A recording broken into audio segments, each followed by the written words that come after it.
Fatima international school our faith to create nation. कहते हैं schools are the centres of modification of behaviour to create nation to achieve the dreams of students. Fatima international school, जहां आपके बच्चों के ख्वाबों की उड़ान को पंख मिलेंगे। तो देर किस बात की, admissions are open. Please contact Fatima international school, आसार गली, रोशन दरवाजा रोड, विजयपुर, या कॉन्टैक्ट करें 9148904786।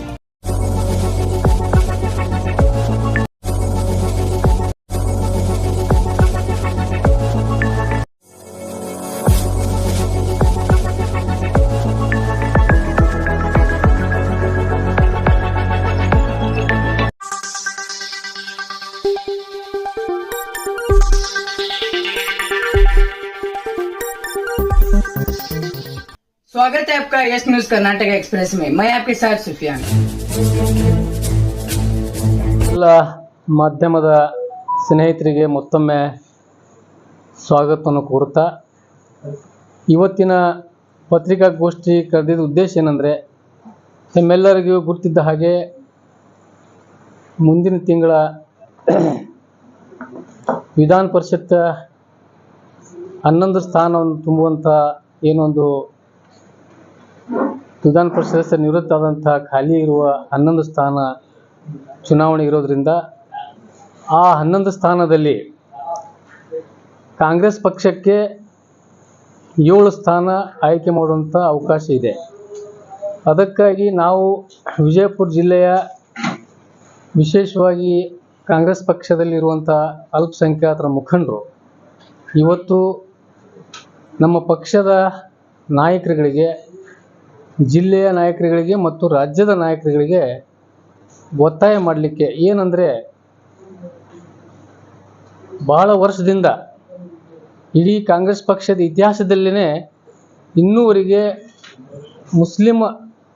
ಕಾಂಗ್ರೆಸ್ ಪಕ್ಷದ ಮುಸ್ಲಿಂ ನಾಯಕರಿಗೆ ವಿಜಯಪುರ ಜಿಲ್ಲೆಗೆ ವಿಧಾನ ಪರಿಷತ್ತಿಗೆ ಆಯ್ಕೆ ಮಾಡಿಲ್ಲ. ಅದಕ್ಕಾಗಿ ಎಲ್ಲ ಸಮುದಾಯದ ಜನರಿಗೆ ಅವಕಾಶ ಸಿಕ್ಕಿದಾಗಿದೆ. ಒಂದು ವಂಚಿತ ಆದಂಥ ಸಮುದಾಯ ಕಾಂಗ್ರೆಸ್ ಪಕ್ಷದಲ್ಲಿ, ಅದು ಒಂದು ಅಲ್ಪಸಂಖ್ಯಾತರು, ವಿಶೇಷವಾಗಿ ಮುಸ್ಲಿಂ ಸಮುದಾಯದ ನಾಯಕರಿಗೆ ಅವಕಾಶ ಸಿಕ್ಕಿಲ್ಲ ಅಂತೇಳಿ ಆ ಒಂದು ವಿಷಯ ಇಟ್ಕೊಂಡು ಇವತ್ತು ತಮ್ಮ ಮುಖಾಂತರ ನಮ್ಮ ಪಕ್ಷದ ರಾಜ್ಯದ ನಾಯಕರಿಗೆ ಮತ್ತು ಜಿಲ್ಲೆಯ ನಾಯಕರಿಗೆ ನಾವು ವಿನಂತಿ ಮಾಡೋದೇನೆಂದರೆ, ಈ ಸಲ ಏನು 7 ಸ್ಥಾನ ಆಯ್ಕೆ ಆಗುವಂಥ ಏನು ಅವಕಾಶ ಇದೆ, ಆ 7 ಸ್ಥಾನದಲ್ಲಿ ವಿಶೇಷವಾಗಿ ವಿಜಯಪುರದ ಕಾಂಗ್ರೆಸ್ ಪಕ್ಷದಲ್ಲಿ ಇರುವಂಥ ಅಲ್ಪಸಂಖ್ಯಾತರ ನಾಯಕರುಗಳಲ್ಲಿ ಯಾರಾದ್ರಿಗೆ ಒಬ್ಬರಿಗೆ ಅವಕಾಶ ಮಾಡಿ ಕೊಡ್ಬೇಕಂತ ಹೇಳಿ ತಮ್ಮ ಮುಖಾಂತರ ನಾವೆಲ್ಲ ಜಿಲ್ಲೆಯ ಕಾಂಗ್ರೆಸ್ ಪಕ್ಷದ ನಾಯಕರಿಗೆ ಮತ್ತು ರಾಜ್ಯದ ನಾಯಕರುಗಳಿಗೆ ಒತ್ತಾಯ ಮಾಡುತ್ತೇವೆ. ಅದು ನಾವು ಇದು ನಮ್ಮ ಅಲ್ಪಸಂಖ್ಯಾತರಿಗೆ ಕೊಡ್ಬೇಕಂತೇಳಿ ಯಾಕೆ ನಮ್ಮ ಒತ್ತಾಯ ಇದೆ ಅಂದರೆ, ಈಗಾಗಲೇ ಇಡೀ ರಾಜ್ಯದಲ್ಲಿ ವಿಜಯಪುರ ಜಿಲ್ಲೆಯಲ್ಲಿ ಎಲ್ಲ ವಿಧಾನಸಭಾ ಮತಕ್ಷೇತ್ರಗಳಲ್ಲಿ ಹೆಚ್ಚಿನ ಸಂಖ್ಯೆ, ಇಡೀ ಜಿಲ್ಲೆಯಲ್ಲೇ ಮುಸ್ಲಿಂ ಸಮುದಾಯದ ಮತದಾರರು ಹೆಚ್ಚಿರೋದ್ರಿಂದ, ಅದು ವಿಶೇಷವಾಗಿ ತಮಗೆಲ್ಲರಿಗೂ ಗೊತ್ತಿದ್ದ ಹಾಗೆ ಕಾಂಗ್ರೆಸ್ ಪಕ್ಷಕ್ಕೆ ಹೆಚ್ಚಿನ 100ಕ್ಕೆ 99% ಇವತ್ತು ಮತದಾನ ಯಾವುದೇ ಸಮುದಾಯ ಕಾಂಗ್ರೆಸ್ ಪಕ್ಷಕ್ಕೆ ಮಾಡ್ತಾ ಇದ್ರೆ ಅದು ಮುಸ್ಲಿಂ ಸಮುದಾಯ.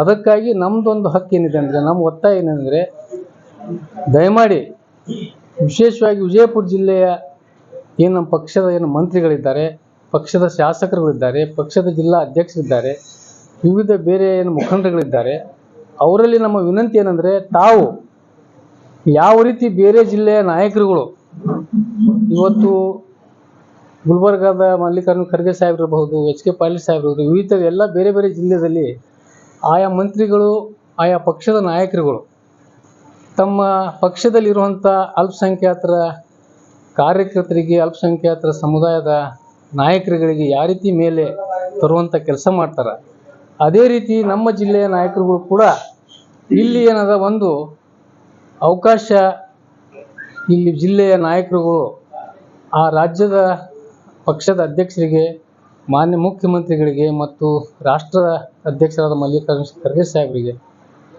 ಈ ವಿಜಯಪುರ ಜಿಲ್ಲೆಗೆ ಒಂದು ಮುಸ್ಲಿಂ ಸಮುದಾಯಕ್ಕೆ MLC ಕೊಡಬೇಕಂತ ಹೇಳಿ ವಿಜಯಪುರ ಜಿಲ್ಲೆಯ ಎಲ್ಲ ಮಂತ್ರಿಗಳು ಮತ್ತು ಶಾಸಕರುಗಳು ನಮ್ಮ ಸಮುದಾಯಕ್ಕೆ ತಾವು ಹೋಗಿ ಅಲ್ಲಿ ಒತ್ತಾಯ ಮಾಡಿ ಒಂದು ಅವಕಾಶ ನೀಡಬೇಕಾಗತ್ತ ಹೇಳಿ ನಾವು ಅವರಿಗೆ ಒತ್ತಾಯ ಪೂರ್ವಕವಾಗಿ ಒತ್ತಾಯ ಮಾಡ್ತೇವೆ ಮತ್ತು ಅವರಿಗೆ ನಮ್ಮ ಸಮುದಾಯ ಪರವಾಗಿ ವಿನಂತಿ ಕೂಡ ಮಾಡ್ತೇವೆ.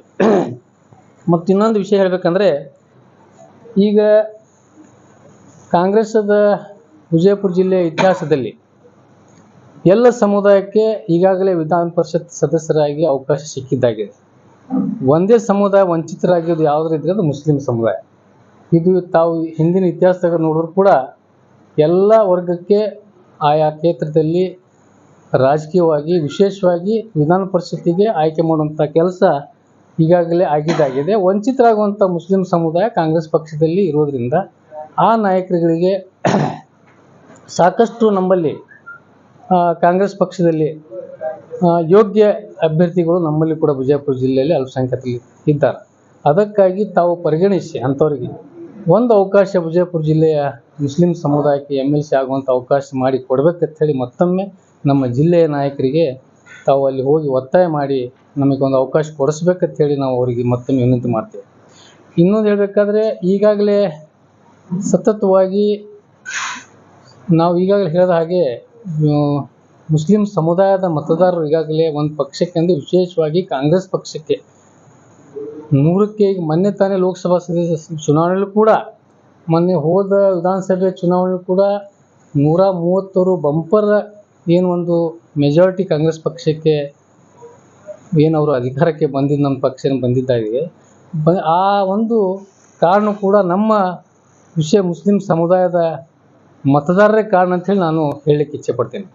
ಮತ್ತು ಇನ್ನೊಂದು ಹೇಳಬೇಕಾದ್ರೆ, ಕಾಂಗ್ರೆಸ್ಸಿಗೆ ನೇರವಾಗಿ ಇನ್ನೊಂದು ಮಾತು ನಾನು ನಮ್ಮ ನಾಯಕರಿಗೆ ಹೇಳಬೇಕಾದ್ರೆ, ವಿಜಯಪುರ ಜಿಲ್ಲೆಯಲ್ಲಿ ನಾವು 6 ಶಾಸಕರಿಗೆ ಆಯ್ಕೆ ಮಾಡಿಕೊಟ್ಟಿದ್ದೇವೆ. ನಾವು ಅದರಲ್ಲಿ ವಿಶೇಷ ಪಾತ್ರ ನಮ್ಮ ಮುಸ್ಲಿಂ ಸಮುದಾಯದ ಮತದಾರರಿದೆ. ವಿಶೇಷವಾಗಿ ಅಲ್ಪಸಂಖ್ಯಾತರ ಕಾಂಗ್ರೆಸ್ ಪಕ್ಷದ ಕಾರ್ಯಕರ್ತರಿಗೆ ಅದರಲ್ಲಿ ಹೆಚ್ಚಿನ ಪ್ರಯತ್ನ ಕೂಡ ಇದೆ. ಜೊತೆಗೆ ನಮ್ಮೆಲ್ಲ ಸಮುದಾಯದ ಮತದಾರರು ಕೂಡ ಈ ಒಂದು ಸರ್ಕಾರ ಬರಲಿಕ್ಕೆ ಕಾರಣ. ಮತ್ತು ಈಗ ಲೋಕಸಭಾ ಚುನಾವಣೆ ಕೂಡ ಬೇರೆ ಬೇರೆ ಸಮುದಾಯದಲ್ಲೂ ಬೇರೆ ಬೇರೆ ಪಕ್ಷಗಳು ಮಾಡ್ತಾರೆ. ಆದರೆ ಏಕೈಕ ಸಮುದಾಯ ಮುಸ್ಲಿಂ ಸಮುದಾಯ. ಅದು ಕಾಂಗ್ರೆಸ್ ಪಕ್ಷಕ್ಕೆ 100ಕ್ಕೆ 100ರಷ್ಟು ಇವತ್ತು ಈ ಸಲ ಮತ ಹಾಕುವಂಥ ಯಾವುದೇ ಸಮುದಾಯ ಇದ್ದರೆ ಅದು ಮುಸ್ಲಿಂ ಸಮುದಾಯ. ಅದಕ್ಕಾಗಿ ಮಾನ್ಯ ಜಿಲ್ಲಾ ನಾಯಕರುಗಳಲ್ಲಿ ತಮಗೆ ನಾವು ಆಯ್ಕೆ ಮಾಡಲಿಕ್ಕೆ ಏನು ನಾವು ಅವಕಾಶ ಮಾಡಿ ತಮಗೆ ಬೆಂಬಲ ನೀಡಿದ್ದೇವೆ ನಮ್ಮ ಸಮುದಾಯ. ಅದಕ್ಕಾಗಿ ತಮ್ಮ ಕರ್ತವ್ಯ ಏನಾದರೆ, ತಾವು ಈ ಸಮುದಾಯ ನಾಯಕರಿಗೆ ಒಂದು ಪ್ರಾತಿನಿಧ್ಯ ಕೊಡುವಂಥ ಒಂದು ವ್ಯವಸ್ಥೆ ಕೆಲಸ ಮಾಡಬೇಕಂತೇಳಿ ನಮ್ಮ ಜಿಲ್ಲೆಯ ನಾಯಕರಲ್ಲಿ ವಿನಂತಿ ಕೊಡ್ತೇವೆ. ಮತ್ತು ಇನ್ನೊಂದು ಹೇಳಬೇಕಾದ್ರೆ, ಕಾಂಗ್ರೆಸ್ ಪಕ್ಷಕ್ಕೆ ಈಗ ಏನಾಗ್ಬಿಟ್ಟು ಅಂದರೆ, ಬೇರೆ ಪಕ್ಷ ಮುಸ್ಲಿಂ ಸಮುದಾಯಕ್ಕೆ ಮೊದಲು ಒಂದು ಜಾತ್ಯತೀತ ಜನತಾದಳ ಇತ್ತು. ಒಂದು ಆಲ್ಟರ್ನೇಟ್ ಆಗಲಿ ಪಕ್ಷಕ್ಕೆ ಅದು ಕೆಲವೊಂದು ಸಂದರ್ಭ ಬಂದಾಗ ಒಂದು 10% ಓಟ 10-15% ಓಟ ನಮ್ಮ ಸಮುದಾಯದ ಬೇರೆ ಒಂದು ಜಾತ್ಯತೀತ ಪಕ್ಷಕ್ಕೆ ಹೋಗ್ತಿತ್ತು. ಆದರೆ ಈ ಸಲ ಏನದ, ಜನತಾದಳ ಹೋಗಿ BJPಯಲ್ಲಿ ಮರ್ಜ್ ಆಗಿದ್ದರಿಂದ ನಮ್ಮದು ಏಕೈಕ ಪಕ್ಷ ಮುಸ್ಲಿಂ ಸಮುದಾಯಕ್ಕೆ ಒಂದು ಜಾತ್ಯತೀತ ಪಕ್ಷ ಇರುವಂಥ ಅವಕಾಶ, ಒಂದು ಜಾತ್ಯತೀತ ಪಕ್ಷ ಯಾವುದು ಅಂದರೆ ಅದು ಕಾಂಗ್ರೆಸ್ ಪಕ್ಷ. ಅದಕ್ಕಾಗಿ ನಮ್ಮ ಸಂಪೂರ್ಣ ಓಟ ಇವತ್ತು 100% ಆದರೂ 100ಕ್ಕೆ 100 ಓಟ್ ಇದ್ರೂ ಸಹಿತ ಆ 100 ಕಾಂಗ್ರೆಸ್ಗೆ ಹೋಗಿದ್ದಾವೆ. ಅದಕ್ಕಾಗಿ ನಾವು ಇದು ಒಂದು ವಿಜಯಪುರ ಜಿಲ್ಲೆಗೆ ಇನ್ನೂವರೆಗೆ ಇತಿಹಾಸದಲ್ಲಿ ಯಾವುದೇ ಒಂದು MLC ಆಗಲಿ, ಈ ನಮ್ಮ ವಿಜಯಪುರ ಜಿಲ್ಲೆಗೆ ಕಾಂಗ್ರೆಸ್ ಪಕ್ಷದಲ್ಲಿ ಯಾರೂ ಅಧಿಕಾರಗಳು ಇಲ್ಲಿ ನಮ್ಮ ಸಮುದಾಯದವರು ಯಾವ ಒಂದು ಶಾಸಕರಿಲ್ಲ, ಯಾವುದೇ ಒಂದು ರಾಜ್ಯ ಮಟ್ಟದ ಯಾವುದೋ ಒಂದು ದೊಡ್ಡ ಹುದ್ದೆಯಲ್ಲಿ ನಮ್ಮ ಸಮುದಾಯ ಇಲ್ಲ. ಅದಕ್ಕಾಗಿ ಒಂದು ಅವಕಾಶ ಸಿಕ್ಕಿದೆ ಇವತ್ತು. ಯಾಕಂದರೆ ಸರ್ಕಾರಕ್ಕೆ ಈ ನಮ್ಮ ಕಾಂಗ್ರೆಸ್ ಪಕ್ಷದ ನಾಯಕರಿಗೆ ಅನುಕೂಲ ಕೂಡ ಆಗ್ತದೆ. ಯಾಕಂದರೆ 7 ಸ್ಥಾನ ಇರೋದ್ರಿಂದ ಯಾವುದೇ ಒಂದು 2-3 ಇದ್ದಾಗ ಸ್ಪರ್ಧೆ ಭಾಳ ಇರ್ತದೆ. ಅದಕ್ಕಾಗಿ ಈ ಸಲ 7 ಸ್ಥಾನ ಖಾಲಿ ಇರೋದ್ರಿಂದ ಅದು ಒಂದು ನಮ್ಮ ವಿಜಯಪುರ ಜಿಲ್ಲೆಗೆ ಅಲ್ಲಿ ಅವಕಾಶ ಮಾಡಿಕೊಡ್ಬೇಕಂತೇಳಿ ಅವರಲ್ಲಿ ನಾವು ಮತ್ತೊಮ್ಮೆ ಕೇಳ್ಕೊತಾ ಇದ್ದೀನಿ. ಮತ್ತು ಅದ್ರ ಜೊತೆಗೆ ಬರೀ ಬೆಂಗಳೂರದವರು, ವಿಶೇಷವಾಗಿ ಬೆಂಗಳೂರು ಮೈಸೂರದವರು ನಮ್ಮ ಸಮುದಾಯದ ನಾಯಕರುಗಳು ಕೆಲವು ಮಂತ್ರಿಗಳು ಇದ್ದಾರಲ್ಲ, ಅವರಿಗೂ ಕೂಡ ನಾವು ಇವತ್ತು ಹೇಳಬೇಕಂದ್ರೆ, ಪ್ರತಿ ಸಲ ತಾವು ಬರೀ ತಮ್ಮ ಪಕ್ಕದಲ್ಲಿ ಓಡಾಡುವಂಥ ವ್ಯಕ್ತಿಗೆ, ತಮ್ಮಿರುವಂಥ ಚೀಲಗಳಿಗೆ ಯಾರು ಸ್ವಲ್ಪ ಹೆಚ್ಚು ಶ್ರೀಮಂತರಿದ್ದವರು, ಹಣ ತಂದವರು, ಅಂಥವ್ರಿಗೆ ಏನಾದರೂ ಅವಕಾಶ ಮಾಡಿಕೊಡುವಂಥದ್ದು ಕೆಲಸ ನಮ್ಮ ನಾಯಕರು ಕೂಡ ರಾಜ್ಯ ಮಟ್ಟದಲ್ಲಿ ಇರುವಂಥ ನಮ್ಮ ಅಲ್ಪಸಂಖ್ಯಾತ ನಾಯಕರುಗಳು ಇದು ಬಿಡಬೇಕು. ಅವರು ಕೂಡ ಅಲ್ಲಿ ಹೋಗಿ ಇಲ್ಲಪ್ಪ ಈ ಸಲ ಉತ್ತರ ಕರ್ನಾಟಕದಲ್ಲಿ ವಿಶೇಷವಾಗಿ ವಿಜಯಪುರ ಜಿಲ್ಲೆ ಭಾಳ ಮುಸ್ಲಿಂ ಸಮಾಜ ಹೆಚ್ಚಿರುವಂಥ ಜಿಲ್ಲೆ, ಅದಕ್ಕೆ ಅಲ್ಲಿ ಈ ಆರು ಶಾಸಕರುಗಳು ಆರ್ಟ್ಸ್ ಕಳಿಸಿದ್ದಾರೆ. ಅಲ್ಲಿ ಒಂದು ಅವಕಾಶ ವಿಜಯಪುರಕ್ಕೆ ಉತ್ತರ ಕರ್ನಾಟಕದಲ್ಲಿ ಕೊಡುವಂಥದ್ದು ಮಾಡುವಂಥ ಅವ್ರದ್ದೆಲ್ಲೂ ಬರಬೇಕು. ಪದೇ ಪದೇ ಬರೀ ಬೆಂಗಳೂರ ಮೈಸೂರ ಅಲ್ಲಿ ದಾವಣಗೆರೆ ಇಂಥವ್ರು ಆ ರೀತಿ ಆಗಿದ್ದರಿಂದ ನಮ್ಮ ನಾಯಕರು ಕೂಡ ಇದು ಒಂದು ಲಕ್ಷ್ಯ ಕೊಡಬೇಕು ನಮ್ಮ ಕಡೆ. ಮಾನ್ಯ ಮುಖ್ಯಮಂತ್ರಿಗಳಿಗೆ, ನಮ್ಮ ರಾಜ್ಯಾಧ್ಯಕ್ಷರಲ್ಲಿ, ರಾಷ್ಟ್ರೀಯ ಅಧ್ಯಕ್ಷ ನಮ್ಮದೊಂದು ವಿನಂತಿ ಇದೆ.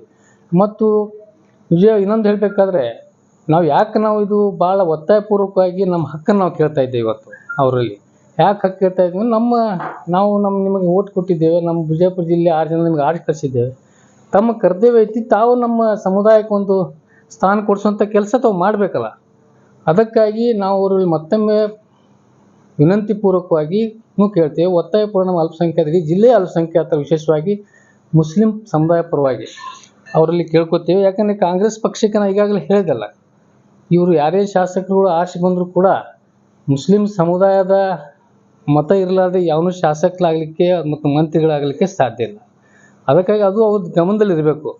ಇಟ್ಕೊಂಡು ಏನದ, ಇವತ್ತು ಕಾಂಗ್ರೆಸ್ ಪಕ್ಷಕ್ಕೆ ಇನ್ನೊಂದು ವಿಷಯ ಮಾತು ಹೇಳಬೇಕಂದ್ರೆ, ಕಾಂಗ್ರೆಸ್ ಪಕ್ಷಕ್ಕೆ ಮುಸ್ಲಿಂ ಮತ ಪಕ್ಷಕ್ಕೆ ಅದು ಆಕ್ಸಿಜನ್ ಇದ್ದಂಗೆ. ಇವತ್ತು ಕಾಂಗ್ರೆಸ್ ಪಕ್ಷದ್ದು ಆ ಆಕ್ಸಿಜನ್ ಇದ್ದಿಲ್ಲ ಅಂದ್ರೆ ಅದು ಡೆಡ್ ಬಾಡಿ ಐತಿ ಇವತ್ತು. ಅದಕ್ಕಾಗಿ ನಾನು ಹೇಳೋದಂದರೆ, ಏನು ಮುಸ್ಲಿಂ ಸಮುದಾಯ ಒಂದು ಆಕ್ಸಿಜನ್ ಆಗಿ ಏನು ಪಕ್ಷಕ್ಕೆ, ಕಾಂಗ್ರೆಸ್ ಪಕ್ಷಕ್ಕೆ ಏನು ಆಕ್ಸಿಜನ್ ಆಗಿ ಏನು ತಮಗೆ ನೀಡ್ತಾ ಇದೆ, ಆ ಆಕ್ಸಿಜನ್ ತಮ್ಮ ಸ್ವಲ್ಪ ಮಗ್ಗಲಿಕ್ಕೆ ಇಟ್ಟರೆ ಏನು ಪರಿಸ್ಥಿತಿ ಆಗುತ್ತೆ ಅನ್ನೋದು ತಾವು ಗಮನದಲ್ಲಿ ಇಟ್ಕೋಬೇಕು. ಅದಕ್ಕಾಗಿ ದಯಮಾಡಿ ಮತ್ತೊಮ್ಮೆ ತಮ್ಮೆಲ್ಲ ಮಾಧ್ಯಮದ ಮಿತ್ರರ ಪರವಾಗಿ, ನಮ್ಮ ಮಾಧ್ಯಮದ ಮುಖಾಂತರ ನಮ್ಮ ವಿಶೇಷವಾಗಿ ನಾವು ರಾಜ್ಯದ ನಾಯಕರಿಗಿಂತ ಹೆಚ್ಚಾಗಿ ನಮ್ಮ ಜಿಲ್ಲೆಯ ನಾಯಕರಿಗೆ ನಾವು ಒತ್ತಾಯ ಮಾಡಬೇಕಾಗ್ತದೆ. ಯಾಕಂದರೆ ಇವರಿಗೆ ನಾವು ನೇರವಾಗಿ ಹೇಳಬೇಕಾಗ್ತದೆ. ಇವತ್ತಿನ ದಿವಸ ವಿವಿಧ ಬೇರೆ ಬೇರೆ ಜಿಲ್ಲೆಗಳಲ್ಲಿ ಆಯಾ ನಾಯಕರುಗಳು ತಮ್ಮ ಅಲ್ಪಸಂಖ್ಯಾತರ ಸಮುದಾಯದ ಕಾರ್ಯಕರ್ತರಿಗೆ, ಸಮುದಾಯದ ನಾಯಕರುಗಳಿಗೆ ಮೇಲೆತ್ತುವಂಥ ಕೆಲಸ ಮಾಡ್ತಾರೆ. ಆದರೆ ನಮ್ಮ ಜಿಲ್ಲೆಯವರಿಗೆ ಇದು ಇಚ್ಛಾಶಕ್ತಿ ಯಾಕಿಲ್ಲ ಅಂತ ನಾನು ಕೇಳ್ತಾ ಇದ್ದೀನಿ.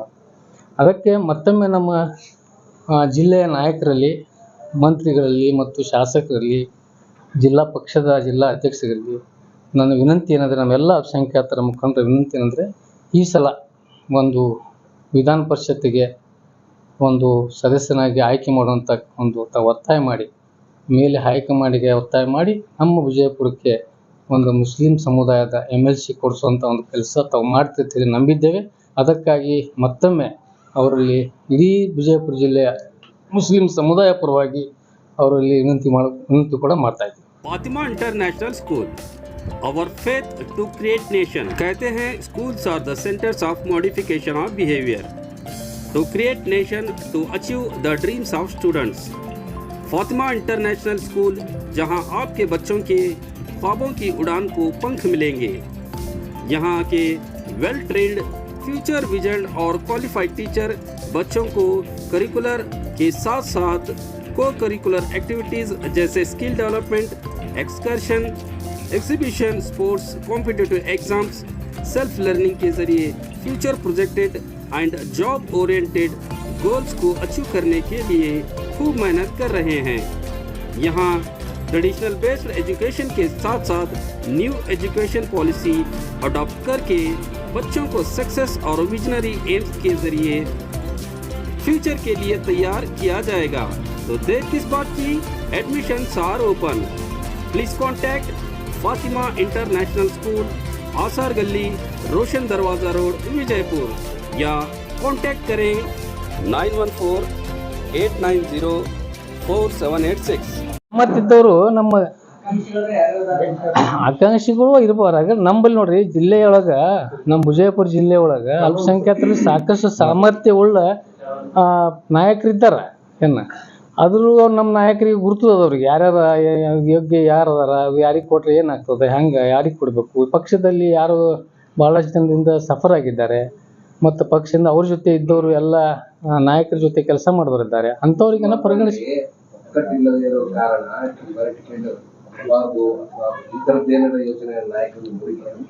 ಇಲ್ಲ, ಒಕ್ಕಟ್ಟಿಲ್ಲತ್ತಿಲ್ಲ. ಅದು ಎಲ್ಲಿ ಹೇಳ್ಯಾರ ಒಕ್ಕಟ್ಟಿಲ್ಲ ಅಂತ ಹೇಳಿ?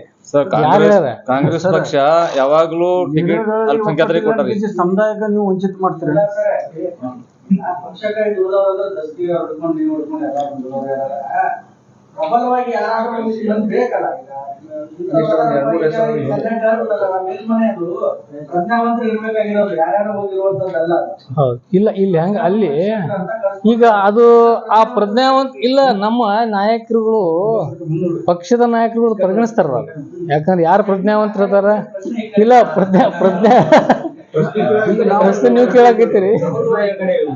ಅದಕ್ಕೆ ನಾವು ಇಲ್ಲ ಹೆಸರು ಪ್ರಶ್ನೆ ಬರೋದಿಲ್ಲ ಇಲ್ಲಿ. ಯಾಕೆ ಹೇಳಾಕಿದ್ರಿ ಅಂದ್ರ, ನಮ್ಮಲ್ಲಿ ಪಕ್ಷದಲ್ಲಿ ಹಿರಿತನ ನೋಡ್ತಾರೆ, ಅವ್ರ ಸಾಮರ್ಥ್ಯ ನೋಡ್ತಾರೆ. ಸುಮ್ಕೆ ಯಾರಿಗಾರೆ ಕಾರ್ಯಕರ್ತರು 3 ಟೈಪ್ ಇರ್ತಾರೆ ನಮ್ಮಲ್ಲಿ ಪಕ್ಷದಲ್ಲಿ. ಒಬ್ಬ ನಾಯಕರು ಇರ್ತಾರೆ, ಅದ್ರಲ್ಲಿ ಮಧ್ಯಮದವ್ರು ಇರ್ತಾರೆ, ಮತ್ತು ಅವರ ಯೋಗ್ಯತೆ ಪ್ರಕಾರ ಅವರಿಗೆ ಸ್ಥಾನ ಕೊಡುವಂಥ ವ್ಯವಸ್ಥೆ ಐತಿ. ಅದಕ್ಕಾಗಿ ಪಕ್ಷದ ನಾಯಕರಿಗೆ ಗುರುತಿರ್ತದೆ ಯಾರಿಗೆ ಇದು ಸ್ಥಾನ. ಇದು MLC ಅಂದ್ರೆ ಈಗಾಗಲೇ ಹೇಳಿದ ಹಾಗೆ ಒಂದು ಅಗದಿ ಸಾಮರ್ಥ್ಯವುಳ್ಳವರು ಮತ್ತು ಅದರ ವಿಶೇಷವಾಗಿ ಸಮುದಾಯಕ್ಕೆ, ಜಿಲ್ಲೆಗೆ ಹೆಚ್ಚಿನ ರೀತಿಯಿಂದ ಕೆಲಸ ಮಾಡುವಂಥದ್ದಾಗಲಿ, ಕಳಕಳಿ ಉಳ್ಳುವಂಥ ವ್ಯಕ್ತಿಗೆ ಅವ್ರು ನೀಡ್ತಾರೆ. ಅದಕ್ಕೇನದ ನಾವು ಇವರೇ ಅದಾರಲ್ಲ ಎಲ್ಲ. ಯಾಕಂದ್ರೆ ಇದು ಕಾಂಗ್ರೆಸ್ ಪಕ್ಷ ದೊಡ್ಡ ಪಕ್ಷ ನಮ್ಗೆ. ಇದು ಈ ಪಕ್ಷದಲ್ಲಿ ಅಲ್ಪಸಂಖ್ಯಾತರು ವಿಶೇಷವಾಗಿ ಇವರೇ ಅಸಮರ್ಥರಿಲ್ಲ, ಇವ್ರು ಒಳ್ಳೆಯವರದಾರ, ಅವ್ರು ಒಳ್ಳೆಯವ್ರ ನಾವು ಹೇಳಕ್ ಬರೋದಿಲ್ಲ. ಯಾಕಂದ್ರೆ ಕಾಂಗ್ರೆಸ್ ಪಕ್ಷ ಒಳಗೆ ಸಾಕಷ್ಟು ನಾಯಕರು ಸಾಮರ್ಥ್ಯವುಳ್ಳವ್ರು ಅದಾರ. ಇಲ್ಲ, ನಾವ್ ಎಲ್ಲಿ ಕೂತವ್ರು ಯಾರು ಆಕಾಂಕ್ಷಿ ಇಲ್ಲ. ನಾವು ಪಕ್ಷದ ಅಲ್ಪಸಂಖ್ಯಾತರ ಪದಾಧಿಕಾರಿ ನಾವು ಇದ್ರೆ ಪಕ್ಷಗಳು ಇರೋದ್ರಿಂದ ನಮಗೊಂದು ಕಳಕಳಿಯಿಂದ ನಾವು ನಮ್ಮ ಒಬ್ಬ ಯಾರೇ ಪ್ರತಿನಿಧಿ ಇಲ್ಲಿ ಸಮುದಾಯದಿಂದ ಕೊಡ್ಬೇಕಂತೇಳಿ ನಮ್ಮ ಉದ್ದೇಶ. ಮುಸ್ಲಿಂ ಸಮುದಾಯದಲ್ಲಿ ಸಾಮರ್ಥ್ಯ ಅರ್ಹತೆ ಇದ್ದವರಿಗೆ ಕೊಡ್ಬೇಕಂತ ಇರ್ತದೆ. ಆದ್ರೆ ಕಾಂಗ್ರೆಸ್ ಅಪವಾದ ಏನಂದ್ರೆ ಬೇಕಂತಾನೆ ಅರ್ಹತೆ ಇಲ್ಲಾರ್ದವ್ರಿಗೆ ಕೊಡೋದು, ಸಾಮರ್ಥ್ಯ ಇಲ್ಲಾರ್ದವ್ರಿಗೆ ಕೊಡೋದು. ಇಂಥ ಅಪವಾದ ಹಿಂದೆ ನಿಮ್ಮಲ್ಲೇ ಕೇಳಿ ಬಂದಿದ್ದದ. ಇಲ್ಲಂದ್ರೆ ಅವ್ರಿಗೆ ಯಾವುದು ಇದು ಆಗಿರ್ಬಾರ್ದು, ಅನುಕೂಲ ಆಗಿರ್ಬಾರ್ದು. ಇಲ್ಲ, ಈಗ ಏನಾಗಿದೆ ಅಂದ್ರೆ ಈಗ ನಾವು ಹೇಳೋದು ಅಷ್ಟೇ, ಸಾಮರ್ಥ್ಯ ಇದ್ರೆ ಕೊಡೋದು ಹೇಳ್ತಾನೆ ಅಷ್ಟೇ. ಈಗ ಯಾರು ಸಾಮರ್ಥ್ಯ ಇದಾರ ಅವ್ರಿಗೆ ಪರಿಗಣಿಸ್ಬೇಕು ನಮ್ಮ ನಾಯಕರು. ಇಲ್ಲ, ಹೆಸರು ನಾವು ಯಾಕಂದ್ರೆ ಇದು ಪಕ್ಷದ ನಾವು ಪಕ್ಷವಾಗಿರೋದ್ರಿಂದ ನಾವು ಇಡೀ ಇದು ಯಾವುದೇ ಒಂದು ಸಣ್ಣ ಪಕ್ಷ, ಯಾವುದೇ ಒಂದು ಇದು ಅಲ್ಲ. ಇದು ಪ್ರಾದೇಶಿಕ ಸಣ್ಣ ಪುಟ್ಟ 3-4 ಬ್ರದರ್ ಯಾರು ಇವರೊಬ್ಬರಿಗೆ ನಾವು ಯಾರ್ದು ಬೆಂಬಲ ಮಾಡ್ಲಕ್ಕೂ ಇಲ್ಲಿ ಕೂತಿಲ್ಲ. ಏನು ವೈಯಕ್ತಿಕ ಸಮುದಾಯ ಪರವಾಗಿ ವಿಶೇಷವಾಗಿ ಕಾಂಗ್ರೆಸ್ ಪಕ್ಷದಿಂದ ಅಲ್ಪಸಂಖ್ಯಾತರ ಘಟಕದ ಒಬ್ಬ ಜಿಲ್ಲಾಧ್ಯಕ್ಷರು, ಒಬ್ಬ ಬ್ಲಾಕ್ ಅಧ್ಯಕ್ಷರು ಮತ್ತು ನಮ್ಮ ಇನ್ನೊಬ್ಬರು ಪದಾಧಿಕಾರಿಗಳು, ಇಲ್ಲೆಲ್ಲ ಅಲ್ಪಸಂಖ್ಯಾತರ ಪ್ರತಿನಿಧಿಗಳೇ ಪಕ್ಷದಲ್ಲಿರುವಂಥ ಜನ ಕೂತಿದ್ದಾರೆ. ನಾವೇನು ಹೇಳ್ತೀವಿ ಅಂದ್ರೆ, ಪಕ್ಷದಲ್ಲಿ ಇರುವಂಥ ಸಾಮರ್ಥ್ಯ ಇದ್ದಂಥ ವ್ಯಕ್ತಿಗಳಿಗೆ ಎಲ್ಲ ಬಹಳಷ್ಟು ಜನ ಇದ್ದಾರೆ, ಅವರಲ್ಲಿ ನೀವು ಪರಿಗಣಿಸಿಕೊಡ್ರಿ. ನಾವೇ ಯಾರು ಪಕ್ಷದಲ್ಲಿ ಸಾಮರ್ಥ್ಯ ಇರೋದು, ನೀವು ಯಾರನ್ನು